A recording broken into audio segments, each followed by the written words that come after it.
Hello friends, welcome in Mechanical Working Drawing of 3rd semester Mechanical Engineering. I am Nilesh Sunare, Head of Department Mechanical Engineering, NIT Polytechnic Nagpur, come with lecture number 8 on production drawing. In our today's topic, we discuss the questions asked in MSBT exam related to topics of production drawing. Dear friends, in our last video, we understand the concept of surface roughness and machining symbol.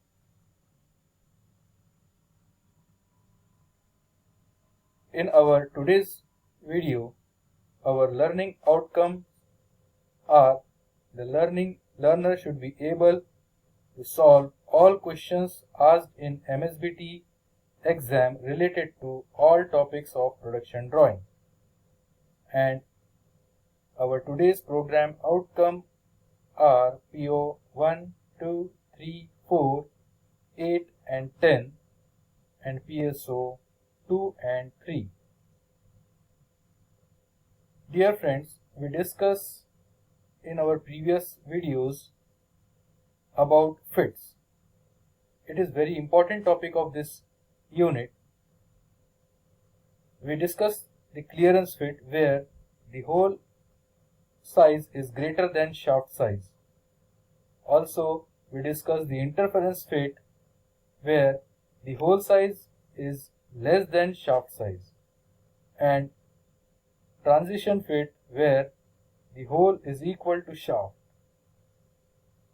Here we see the conditions where we decide the type of fit: maximum allowance and minimum allowance. In the calculation of fit, we calculate the maximum allowance and minimum allowance from given size and limits of shaft and hole. If we found that the maximum allowance and minimum allowance having the relation plus plus, 0 plus and plus 0, then we can consider that the fit is clearance fit. Then if the relation of maximum allowance and minimum allowance is negative, negative means minus minus, 0 minus or minus 0, then the type of fit is interference fit. And if the combination is plus minus or minus plus, then the fit is transition fit. Let us see the example. Here the hole size is 20 basic size, 20 with the upper limit and lower limit, and shaft size also up with 20 and upper limit and lower limit. And here we have to determine the type of fit between hole and shaft. So ये problem हम कैसे solve करेंगे? तो सबसे पहले हमें solution में hole size हमें लेना पड़ेगा. होल साइज में हमें दो लिमिट दी है, तो एक मैक्सिमम होल साइज मिलेगा हमें और एक मिनिमम होल साइज मिलेगा. मैक्सिमम होल साइज के लिए हमें बेसिक साइज पहले लिखना है और उसके बाद जो भी हमारी अपर लिमिट रहेगी. मिनिमम होल साइज जो है वो क्या रहेगा 20. यहाँ पे -0 है, -0 यहाँ पे जो भी वैल्यू हमें मिलेगी कैलकुलेटर से वो यहाँ पे हमें नोट डाउन करनी है. देन शाफ्ट साइज, यहाँ हमें मैक्सिमम शाफ्ट साइज और मिनिमम शाफ्ट साइज फिर से हमने क्या किया 20 जो बेसिक साइज थी शाफ्ट की वो हमने यहाँ पे लिखी. इसके साथ अपर लिमिट प्लस 0.023 था, लोअर लिमिट प्लस 0.012 था. इसका जो भी कैलकुलेशन रहा वो हमने यहाँ नोट डाउन कर लिया. नाउ हमें क्या निकालना है? हमें मैक्सिमम अलाउंस और मिनिमम अलाउंस फाइंड आउट करना है. तो मैक्सिमम अलाउंस कैसे फाइंड करेंगे? हमेशा होल में से शाफ्ट माइनस होगा, तो maximum hole size minus minimum shaft size. तो मैक्सिमम होल साइज देखिए क्या है, मैक्सिमम होल साइज यहाँ पे जो वैल्यू रहेगी सेम वैल्यू हमें यहाँ लिखनी है. देन मिनिमम शाफ्ट साइज क्या देखिए यहाँ पे मिनिमम शाफ्ट साइज 20.012, तो 20.012, तो maximum hole size minus minimum shaft size equal to जो भी वैल्यू हमें मिलेगी उसको हमें ये साइन के साथ लिखना जरूरी है। देन मिनिमम अलाउंस में क्या रहेगा, मिनिमम के लिए मिनिमम पहले आएगा, हमेशा होल माइनस शाफ्ट रहेगा, तो minimum hole size minus maximum shaft size. Minimum hole size की वैल्यू रहेगी जो यहाँ पे हमें दिख रही है, और मैक्सिमम शाफ्ट साइज यहाँ पे हमने जो नोट डाउन की थी इनको हमने यहाँ पे लिख लिया। इसका जो भी कैलकुलेशन रहेगा साइन के साथ हमें यहाँ लिखना है। अब यहाँ देखिए कि मैक्सिमम अलाउंस और मिनिमम अलाउंस इनके साइन क्या है, एक प्लस है और एक माइनस है। मींस प्लस और माइनस का जो कॉम्बिनेशन है वो हमें क्या बताता है कि ये जो फिट है ये किस टाइप की फिट है, the fit is transition fit. Okay dear friends, now we discuss the elementary welding symbols. ये हमने एलिमेंट्री वेल्डिंग सिंबल्स देखे थे, ये आपको ड्रॉ करने हैं। इसके ऊपर जो क्वेश्चन आते हैं जैसे हमने डिस्कस किया था, उसके बाद सेकेंडरी वेल्डिंग सिंबल और इन दोनों का कॉम्बिनेशन यानी combination of elementary and supplementary symbol, ये भी हमने डिस्कस किया था। अब इसके ऊपर क्वेश्चन कैसे पूछते हैं, देखिए एक क्वेश्चन आता है जिसमें हमें कंडीशन दी होती है और हमें वेल्डिंग ड्राइंग ड्रॉ करना होता है। जैसे 2 rectangular plates are to be welded with each other along the length. The thickness and length of both the plates is 12 mm and 60 mm respectively. देखिए 12 mm और 60 mm इसकी लेंथ है, और ये कितनी प्लेट्स है, ऐसे दो, एक ये प्लेट है और ये दूसरी प्लेट है। ये दो प्लेट हमें वेल्ड करने हैं।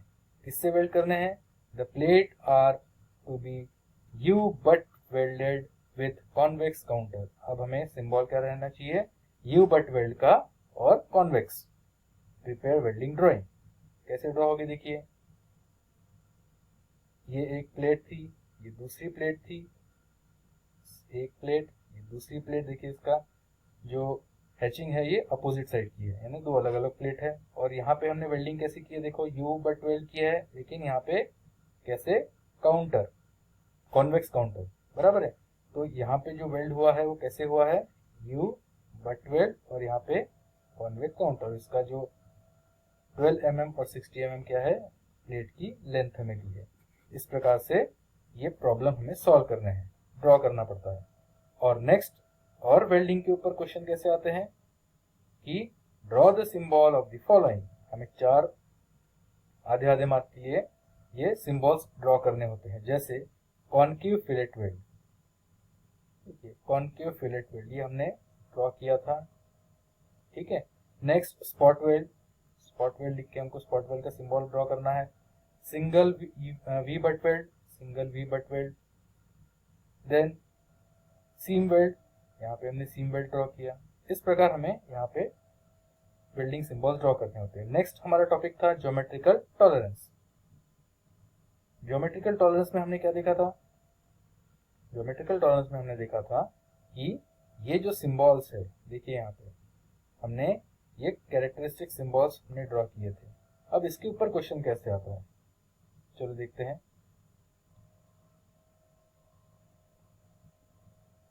इसके ऊपर क्वेश्चन आता है, draw the symbol for following feature and with are controlled in geometrical tolerance. जैसे फ्लैटनेस, देखिए यहाँ पे फ्लैटनेस का सिंबल आपको ड्रॉ करना है, फ्लैटनेस लिख के। देन सिलेंडरिसिटी का डायग्राम आपको सिंबल आपको ड्रॉ करना है। देन एंगुलरिटी का सिंबल आपको ड्रॉ करना है।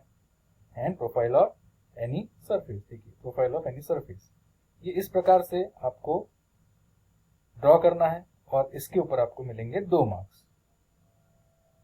देन नेक्स्ट टॉपिक हमने पढ़ा था मशीनिंग सिंबल। ये मशीनिंग सिंबल में ये जो मशीनिंग सिंबल होता है, यहाँ पे हमने देखा था कि A, B, C, D, E और यहाँ पे ब्रैकेट में F, तो इनके मीनिंग्स हमने देखे थे। अब क्या मीनिंग्स है एक बार रिवाइज करते हैं। A ए का था रफनेस वैल्यू और रफनेस ग्रेड। यहाँ पे हमने बी था, बी क्या है, मैन्युफैक्चरिंग या production method. C is the sampling length, यानी क्या होता है, machined surface length in mm। D यानी डायरेक्शन ऑफ ले और ई यानी मशीनिंग अलाउंस। और लास्ट था ब्रैकेट में एफ जो था अदर रफनेस वैल्यू। ये था मशीनिंग सिंबल। इसके ऊपर क्वेश्चन हमने डिस्कस किया था। एक और क्वेश्चन डिस्कस करते हैं। State the meaning of the symbol shown in figure. अब ये क्वेश्चन आपको गिवन रहेगा और हमें क्या करना पड़ेगा, इसका आंसर। आंसर क्या रहेगा, देखिए ए यानी हमने क्या देखा था, यहाँ पे N7 है तो N7 क्या रहेगा, रफनेस ग्रेड। ग्राइंडिंग क्या था, मशीन मैन्युफैक्चरिंग या production method. 40 is the sampling length. D is the direction of lay, किस तरह का ले है, M. Then 7 is the machining allowance and 10 is other roughness value. Dear friends, our today's unit outcome we achieved is interpret surface roughness characteristics from the values the given on component drawing. Calculate tolerance on the given machine component. Identify fit required between meeting parts of the machine component based on the given tolerance values. Interpret welding symbols in the given working drawing. Describe the procedure to draw above conventional representation for the given situation. Dear friends, we discuss in our today's lecture that we understand the definition and concept of fit, types of fit and ISO symbol of tolerance. We understand the drawing, the geometrical tolerance, its type and general welding symbols. We understand the concept of surface roughness and machining symbol. We understand the concept of surface roughness and machining symbol. In short, we revise all the topics of production drawing. With our today's program outcome we achieved are PO1, PO2, PO3, PO4, 8 and 10 and PO2 and 3. Thank you dear friends. In our next session we are going to study about development of lateral surface. It is very interesting topic where we have to actually draw the drawing of solids. So thank you.